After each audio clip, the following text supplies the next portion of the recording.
A protein bar with beer? Like, is that like counterintuitive? It's, Because that's what I'm taking about that to taking that 12-ounce girl thing to a whole new level. get swole, son. I'll I need, get. I need some protein with my curls. Woo!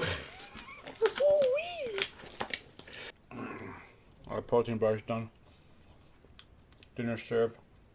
Cop Devil for the win. Ooh, that's a good one. There you go. So I got all the crunchy, nutty things Yeah. in my lip. Mm-hmm. Yum, yum, yum, yum, yum. Nummies. Intro. And welcome to Space Chicken, the podcast that is standing by for Titanfall. We're doing a one-on-one. I believe Scott is in jail. Got arrested for being aggressive during a Trump protest, and Wilson is doing sexual experiments with orcas in the Arctic Circle. So He finally got the funding. yeah, I know he was working so hard, and it was one of the things with the presidents changing over. They approved a whole lot of pending research grants.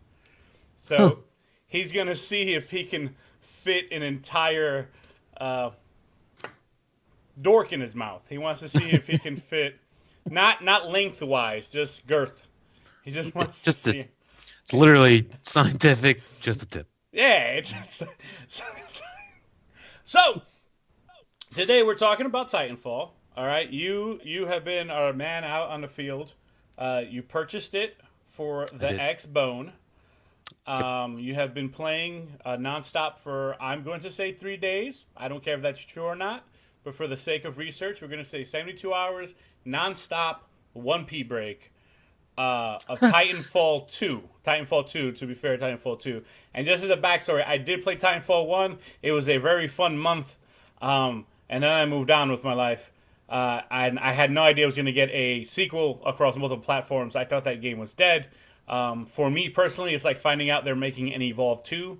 Like if someone was like, hey, we're making a sequel to Evolve. And I'm like, oh, that was fun for 2 weeks. They're making a sequel. So, but that's Really? just, yeah, that's just me being a dick. They're not making an Evolve 2, by the way. I didn't announce that here. That's not a thing that's happening. I'm just saying, for example, if someone said that, it would spark the same emotion. But they went ahead and made a Titanfall 2. And it's something we're going to start doing on this channel is we're going to get a peer review of the game. So, Mike, can you take us through your fantastic 3-day journey with Titanfall? Oh gosh, where to begin? The beginning. Do we have an established rating system for this channel? So Uh, I know what to give it out of 5 at the end. Like, is it 3 whale dicks or? so, okay. So, spoiler for the upcoming series that we're popping up called Incoherent Game Reviews, which is going to be about 2-minute reviews on games.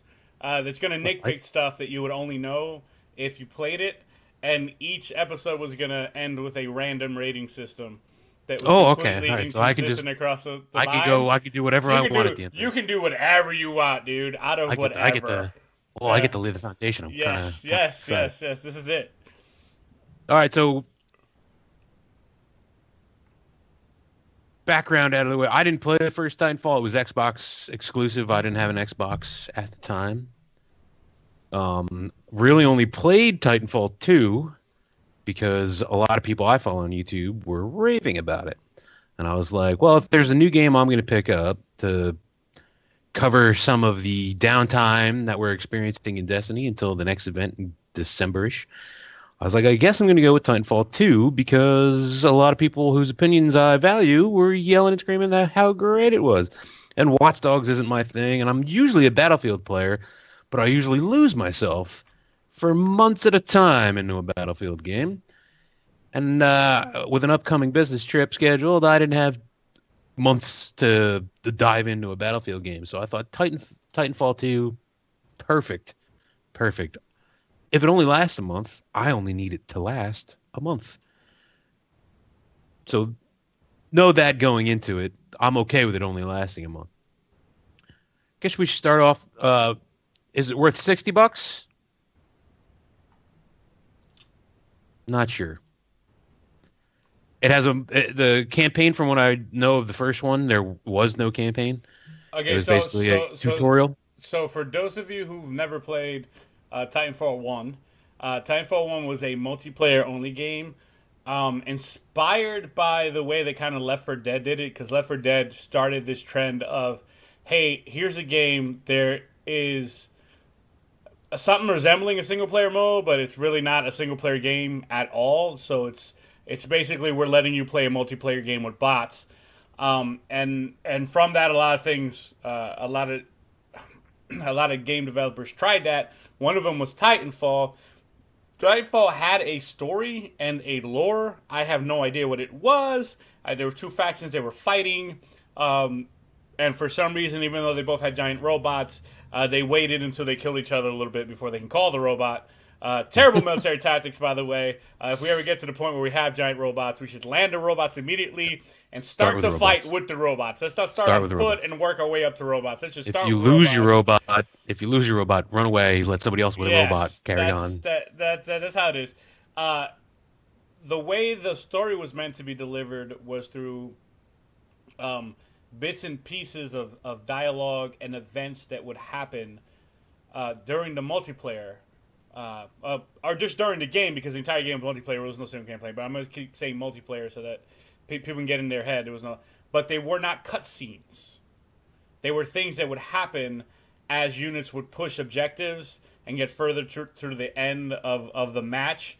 And if you weren't in the area where the thing was happening or were not paying attention to the things being said, you would miss all the lore. And if the only thing that you're worried about is pushing the objective and or killing the pilot who's running around, or avoiding the automated Gundam, Gundam that's trying to kill you, you totally missed the lore. So there were people who were really into that game that I knew that had no idea why anyone was fighting, but they didn't care why anyone was fighting. And what I felt that game was the denouement of the Call of Duty style of thinking, which is, we'll go back, loved Call of Duty 4, Modern Warfare 4, last Call of Duty I enjoyed. Every Call of Duty after that was just an excuse to get you to play Call of Duty online. And the campaign was terrible. So I think Titanfall came out and it was like, hey, do you guys really want a terrible campaign? We don't need a terrible campaign. Like, we don't need whatever. I mean, Counter-Strike doesn't have a campaign, right? I mean, like Counter-Strike, there's like terrorists, soldiers fight, and it's like, well, what's the terrorist motivation? Like, are they just no? It's they're bad guys, or freedom fighters, whatever you want to feel like you're doing. Just snipe each other and plant a bomb. So that's where that was, and then the big innovation of Titanfall 2, very much a la Destiny Season 2, was a fleshed out story. So continue. So with all that being said, a lot of games did that. Like you said, a lot of games were like, nobody replays these campaigns. It's almost like a tutorial. If you really like the game, maybe you go back and you play it a little bit more. But all right, from the top, Titanfall 2. Decent campaign. Decent. Kept me involved. Took about, I played it about 3 hours last night, maybe another 3 to 4 hours this morning. Played it on regular difficulty, so it wasn't too like insane or anything like that. It didn't take me, it wasn't like I had to restart a lot, or died a lot in fights and had to, restart and keep going or anything like that. Just wanted to see, how long it would be. So it was about 6, maybe pushing 7 hours on the max. Not reinventing the wheel.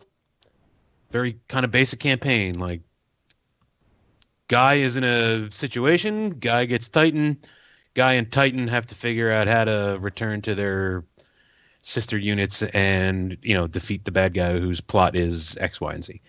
So you play as the establishment then? No, you're one of the rebels of so some sort, militia. Yeah. A little more, I guess there's a little bit more story considering there was, none to be found unless you dug deep for it, looking for it in Titanfall 1. There's a bit more explained about this militia versus the, the big bad empire sort of, conglomeration kind of thing that you're fighting. It's not you know, wildly explained or anything like that. There's a few cutscenes, but overall, a decent story, decent campaign. But like I said, nothing crazy. It's the campaign kind of takes you through what the abilities of the mech are and what the pilot are. There's a lot of teachable moments further on you get in the game. There's a little computer AI that pops up every once in a while and shows you a suggested path. So if you haven't figured out the wall running double jump combo things, it kind of shows you a little bit, and oh, all right, that, and then you can give it a shot, or maybe you die once or twice, and you figure it out eventually. The mech kind of tells you, okay, we can do this now, and if you pick that thing up, we can do this. So it's a very basic So, storyline. so It's basically a really long tutorial that tells you everything there is to do in the game, but it does it in the semblance of a story. the is the mech like your He's your Cortana? counterpart. He's Is he like your Cortana, a little bit, or a little bit. He's not as all knowing as uh, Cortana. He doesn't who's show up everywhere. You can be separated from him. There are times where he tells you, "Hey, you have to do this because I can't fit in there." the Iron Man mech and stuff? Um, He's a little bit like your Ghost in Destiny. Get a my door Destiny swung reference in open. now while he's way off I'm on my. assuming in order to sabotage the recording. Um. So yeah. So he's He's a little. AI. He's the voice. He's the voice in your head. He's your coach. He gives you suggestions. There are other NPCs that show up. The commander of the militia that you work for. Once you get in touch with her, there was a weird time travel aspect that I wasn't expecting in the middle Don't tell me time third travel. the Don't game. do No, that. nothing crazy, and it goes away fairly quickly. But like I was like, wait a minute, what kind of game am I playing? All of a sudden, there's time travel, but it's just like a little. It was more of a means to show you more lore and backstory behind what was going on in the situation that you were fighting through, and it was kind of fun. Maybe it wasn't for the the best. Maybe it hurt the storyline a little bit because they needed that. It almost felt like a crutch. Like, here's some stuff that you didn't know about Titanfall 1 shoved into Titanfall 2. But the way they did it with the mechanic that the game uses was actually a lot of fun, because you can jump with a bumper from the old time to the new time, and in the new time, the room might be full of these wild animals that are chasing you down, and in the old time, it's full of soldiers that you're fighting. So you can bounce back and forth, combined with the double jumps and the wall runs, Oh man, and run around a room, what game did pop that? pop in behind guys who you were just shooting. They were just following you. They were shooting at you in one direction. You hit the bumper, run around behind them, time travel again, and all of a sudden you're behind them. Grenade, melee, bop, bop, bop, and you've cleared the room in seconds. So the mechanic itself was a lot of fun to use in the game. The way you could use it to strategically get yourself around I, these. I'm trying so hard to remember the game that did that, where you can like, you know what? I'm gonna go ahead. A lot of games have done it. A lot of games have done this. Guacamole did that. Guacamole was a 2D side-scrolling platformer fighter thing where you can like switch between like the dead world and the new world, and sometimes the dead Oh, world all have right. platforms that didn't exist in the world. Um, There you go. Exactly. Yeah, it was kind of like that. Yeah. but there were other games that have done that. There's different Oh, 3D I'm sure it. platformers. There's been like None of action it versus felt games. none of it felt brand new, but it was pulled off very smoothly. It was a lot of fun to bounce back and forth when you're wall running, and then time jumping in between to run on a wall that doesn't exist at your timeline anymore. So you're up one wall, you jump to a non-existent wall, time jump, land on an old wall, time jump back, and jump to the next wall. So that mechanic, it ended up being a lot of fun for that third, maybe a fourth of the game that it's involved, and then it goes away. Then it goes away. You do that mission, you do that for, 4 or 5 missions. They don't have like set missions. It runs more of like one contiguous storyline. There are breaks to reload, and that kind of thing is explained as you've reached your last objective, but it just kind of rolls all out as one contiguous story. So okay, so again, so the way we're doing this, so people listening understand, I have not played it. He has played it, so I'm gonna go ahead and play, you know, the part of which is the part I always play. Guy who knows more about something he hasn't actually experienced.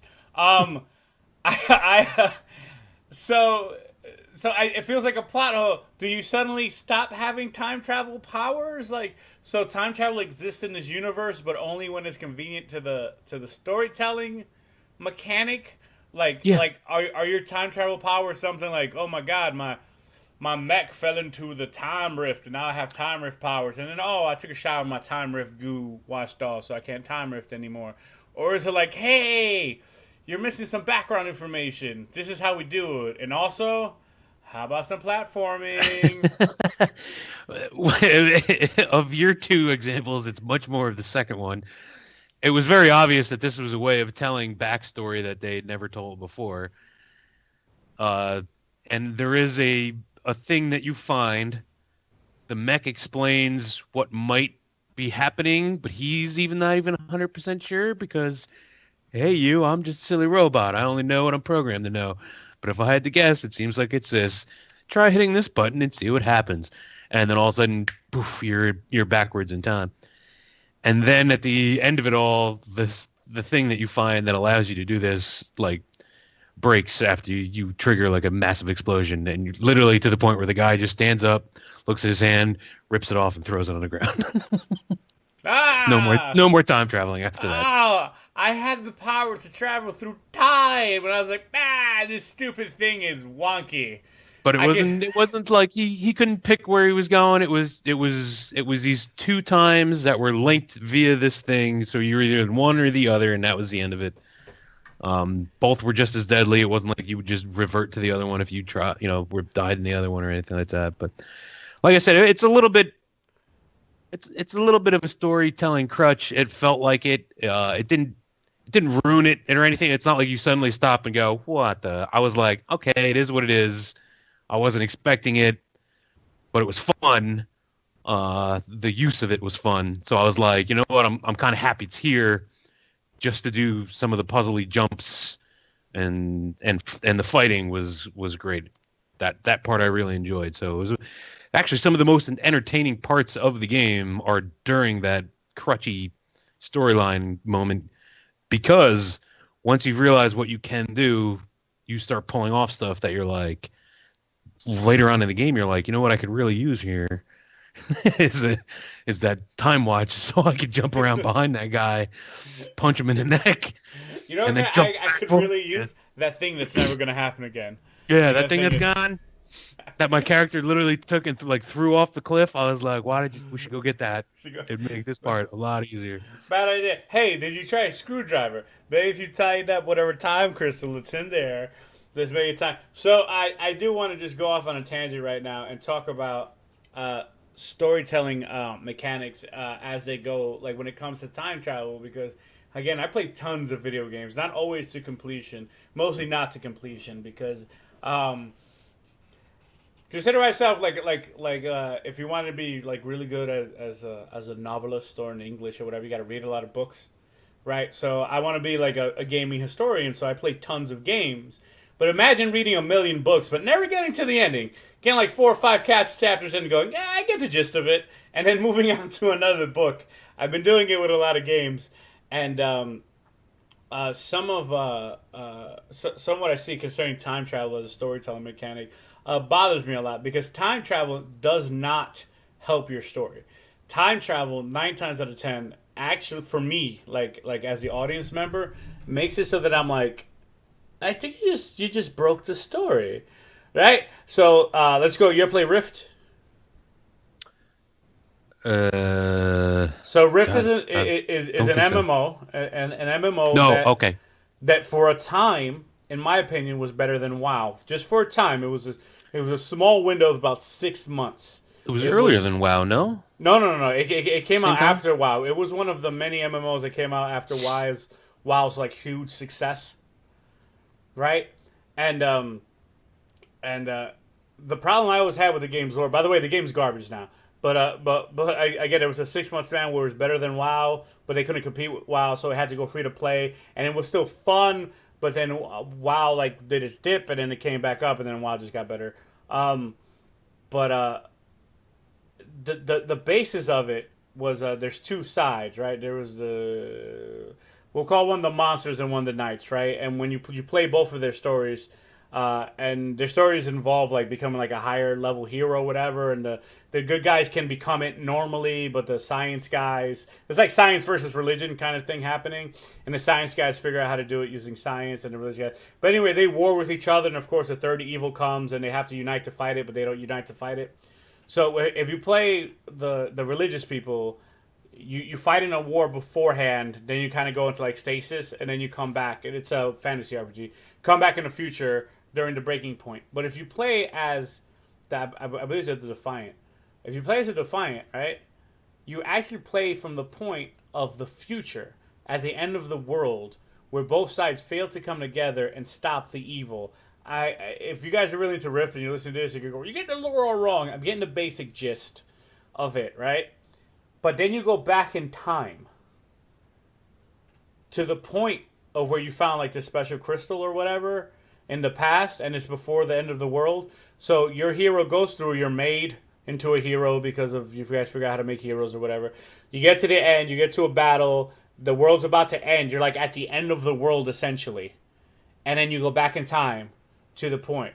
Now, a couple things. One, it's an MMO, so actually it's like billions of people going back in time simultaneously. Yeah. But for some reason, they don't all arrive at the same time. Because that would fuck somebody up. The guy's there doing his like, what is this thing? And then a million people show up. We've all fall back in time. No, everyone comes back in time to the same point in time, but at different times. Anyway, but that's just an issue to MMO. But the thing is, so now if you go back in time and you succeed, right? You have to. It becomes theories of time where you're like, all right, so now did I just split off time? You know, did I just create Flashpoint paradox?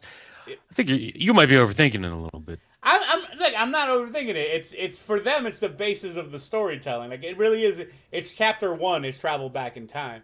It's not like yours where it's like, hey, chapter 2 Sword. So also Pillars of Eternity is another game that I play. That one is a top-down RPG. It's not turn based, but it's you can like pause it and whatever. Yeah, and I started playing it again because Tyranny came out, and I don't have money to buy Tyranny, so I'm playing its spiritual predecessor, which is Pillars of Eternity. And in playing it, I find that like you can talk to spirits, and the spirits will act out stuff they were doing in the past. And I'm like, okay, well this is time travel, but like through ghosts, right? We're time traveling through ghosts because you're not meeting ghosts telling you a story. You're walking in and the ghosts are doing whatever it was they were doing 500 years ago. And it's like, here's the story mechanic we're telling you. I'm like, I'd rather have just found a book. Oh, see, like that's the other way they could have gone is they could have gone cutscene, and you could have stopped what you were doing and you could have watched a 5 to 7 minute dissertation on why this was going on. But with the time travel mechanic, you got to play through it, and the Titan would just kind of, chirp into your headset every once in a while and let you know what he was tracking on and the difference between this and that kind of stuff.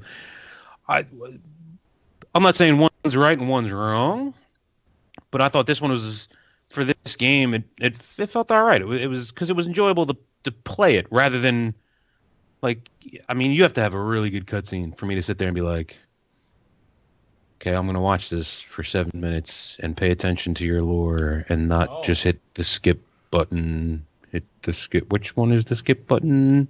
Yep, I hit the skip button. Let's go play. I know what Battlefield 1's about. I get it. World War 1.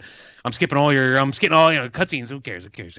Shoot. So you're that guy when you push a button and it goes press X to skip. You're like, oh, X, click. I give it a minute. I try. If it gets me, it gets me. And if it doesn't, then I'm like, which one of these? Maybe I hit the button. So this is actually really interesting because I am a huge fan of the cutscene. I enjoy a good. Well, there you go. That's I enjoy a good cutscene.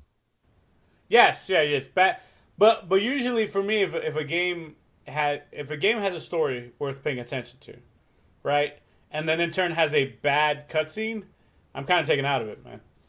Well, that's what Like, I'm saying. If yeah. Basilisk exposition shows up, I'm like, see you later. I'm out. Where's that X button? Can't hit it fast enough. Oh, If it's a good cutscene, then it's engaging and it's well done and it's well acted and well directed. That's a different story. But maybe they knew that this wasn't going to be well directed and acted, so they were like, let's have a mechanic where you, instead of a cutscene, it's a playable scene, and you just do jump back and forth, and there's an alarm going off in this version, and the Titan explaining it in the other version, and they just jump back and forth. But I feel like we're also focusing on a small aspect of this game. oh Like, yeah, I yeah, know, but we have to fill an hour. So here's the thing, right? Couple things I want to point out. So to the audience, for those of you who know us for being very meta about gaming and just talking about gaming on a as a genre and not about specific games, haha, we got to talk about storytelling dynamics in a game. I was gonna get there no matter what we did. We were gonna stay meta. Two, we're 20 minutes in or so, and it's the first time we referred to the robot as a Titan. We've called it a Gundam, and we've called it a mech. It took us like 20 something minutes before we actually called it a Titan, which is what they're called in the game, which made me very happy. And before we move on to the multiplayer, because it's where this game is supposed to thrive, I would like to ask one more question about storytelling. How do you feel about the quipping, chit chat, and exposition style of storytelling as you're walking through hallways fighting monsters? Like, well, not I'm not saying in this game, but I'm saying generally speaking. Sometimes you walk through and there's someone in your ear, whether sure. it's a Grim Starter in Splinter Cell or Cortana or I guess in Well, the case the Ghost in Destiny. there we go, my ghost. And then I imagine you're describing the AI and the Titan, which again in Titanfall 1, the Titan didn't talk to you if I remember correctly, but the Titan did have an AI that let it fight on its own. So I'm sure we're gonna get into that on the multiplayer portion. My favorite thing to do is to drop a Titan and just flank people. So like when you're playing a game and you're walking and you're getting fed the exposition through talking while walking, like what does that do to you like as a gamer? It doesn't bother me. Let's put it that way. I think it's all about the writing for those exposition moments. Games like Batman, when Barbara Gordon's in your ears, Oracle, There you go. or you call back to the Batcave and you're talking to Alfred, make perfect logical sense in that game. Of course, Batman's is he's talking to Oracle and he's talking to Alfred and he's getting information, or he's calling Robin or Nightwing and asking them if they can come help or something like that. Makes total sense in that world. Makes total sense in that game. Feels totally natural. You're getting exposition without even knowing it. You're in a walking comic book at that point, and the frame is being read to you instead of you having to read it. Love it. Um, if it has bad writing, sometimes it can feel a little wonky and forced and kind of noticeable. I never thought the Ghost in Destiny was all that great. I liked the original version of Dinklage's voiceover better, just because I thought his voice sounded better than the new one we got when they totally redid all the lines for the Taken King and had a new actor even do all the Destiny 1 lines. Yeah, so just let's pause there for a second. Totally agree with you. Everyone was like, the ghost sounded so soulless, and like Dinklage wasn't into it. I'm like, Robot. he's a robot, you fucking cock.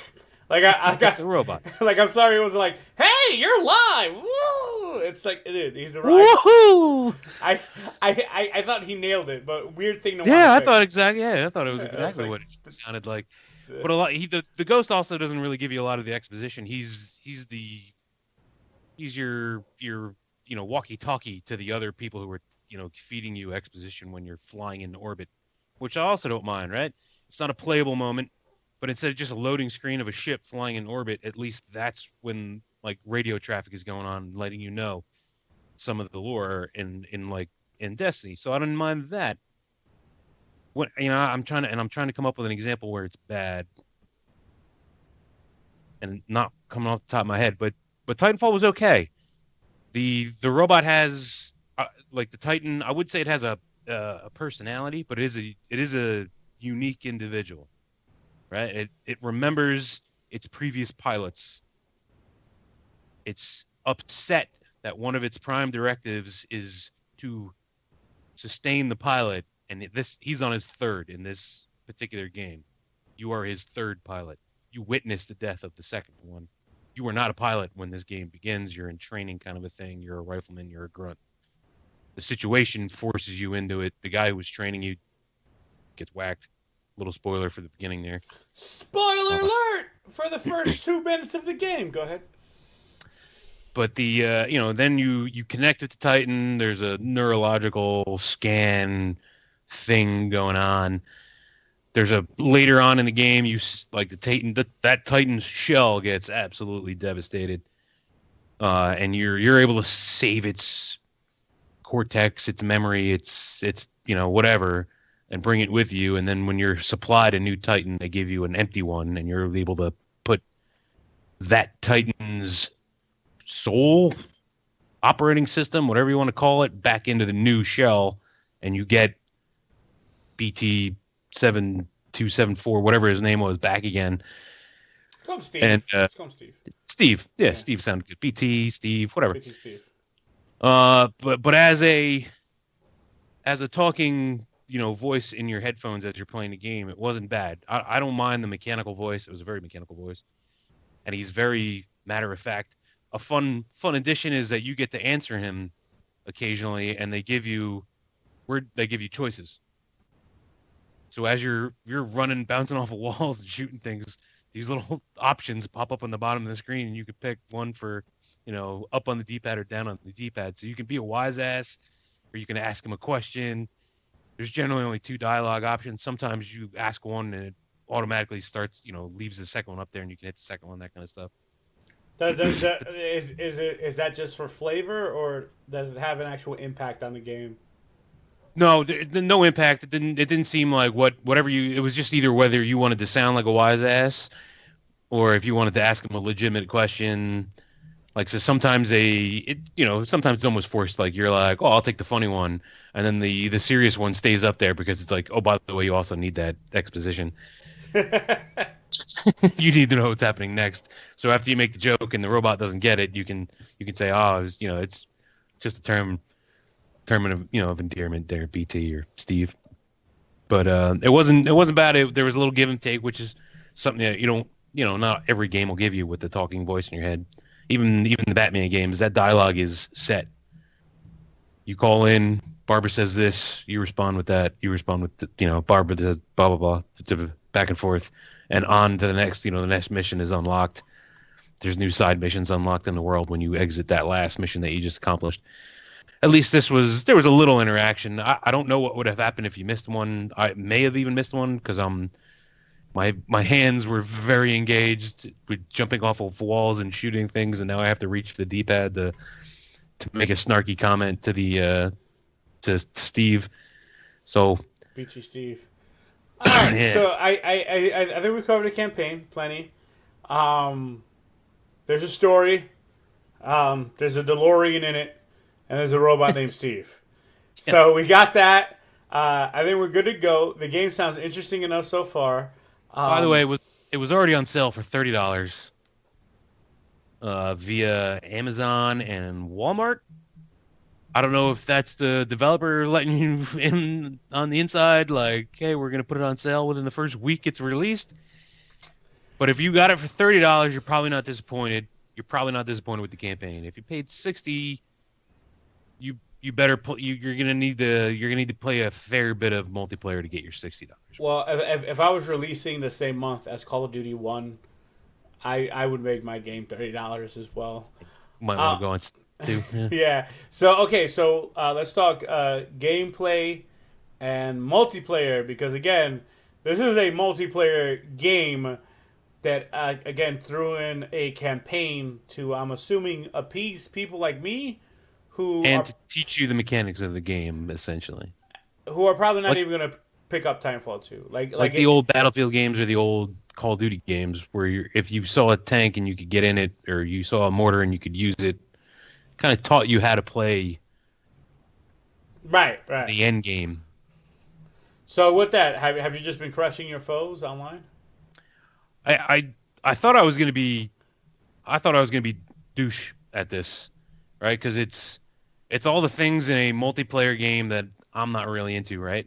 It's got that, you know, first person to shoot gets the kill, instant attack of like a Call of Duty shooter. It has these futuristic things that don't always appease me in a multiplayer game other than Destiny. Plays Destiny. All right, go ahead. I wasn't sure. I've never played a multiplayer game with wall running and double jumping and all that kind of stuff that I liked before. Other than Destiny has some double jumping. Um, I wasn't sure like the art style of the Titans doesn't thrill me. It still doesn't. They kind of look weird to me, and I was afraid that their mechanics wouldn't feel right in a suddenly you're in a robot and is everything going to be different for the shooter wise when you're in a giant robot that should be kicking the shit out of everything. All that being said, most of that I was pleasantly surprised to enjoy. The gunplay is fairly crisp. It is Call of Duty esque. If you see the guy and you shoot first, you're gonna get the kill. Unless you suck. Yeah. Unless you're like, Well, if you do something crazy, there are some mechanics to get out of it. Obviously, with wall running and double jumping, and sliding, you can get away with a guy. You can get away from a guy if he gets the drop on you. Did quite a bit of it. And I'm not like MLG Pro this game or anything like that. I played the multiplayer for about 4 hours this afternoon, and surprised myself with the ease of an escape on occasion. Most of the time, you're just dead, but every once in a while, I was like, hit the slide button, bounce up a wall, jump to another building, and I'd be like, oh, look what I just did. So it doesn't take a serious amount of time to get good at those movements. They feel kind of like they belong for this game. And I'm saying, like, I don't usually like that wall bouncy running around shooting off of things and grappling. Felt okay.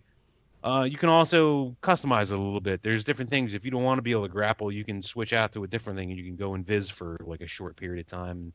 The invis isn't like 100%. You can still see an invisible guy. You can kind of tell where he's there, so you can still track and shoot him and that kind of stuff. So I didn't run into any overpowered weapons or anything like that, which is weird when you consider that you can drop like a couple tons worth of machinery on the battleground and get into it. The combat was pretty good. I was pretty happy with the mech and the way it played, or the Titan and the way it played. They all have similar, a primary weapon, some sort of shielding maneuver, and then some sort of like special weapon, and then a different like ultra, like a Q in Overwatch or something like that, where after a certain amount of time, your core becomes available, and some of them are rocket based, some of them are laser based, some are. due to Illuminati intervention, the podcast you are listening to has encountered catastrophic technical difficulties. We take you live now to the aftermath. What? What? How did that happen? It just stopped recording at 38 minutes. There were 20 more minutes of show. This is abrupt edit. So, I don't know what happened. I do know what happened, but I'm not gonna admit fault. It was another button pushing issue that's out of control. I fixed it now and forever. We stopped at 38 minutes. We were talking about queuing up and multiplayer with Overwatch, I think, at the exact moment that this recording stopped. Let's just recap what we talked about during those 20 minutes. Don't buy Titanfall. Something about a bag of dicks. Did that get in there, by the way? Did we stop recording I don't before know. or after That the 4 out of 6 dicks? Bags I of have to dicks. go back and watch. Yeah, I'll put it in the comments. I'll put it in the comments. Put it in the comments. Okay, 3, Wilson got his face broken by a whale penis.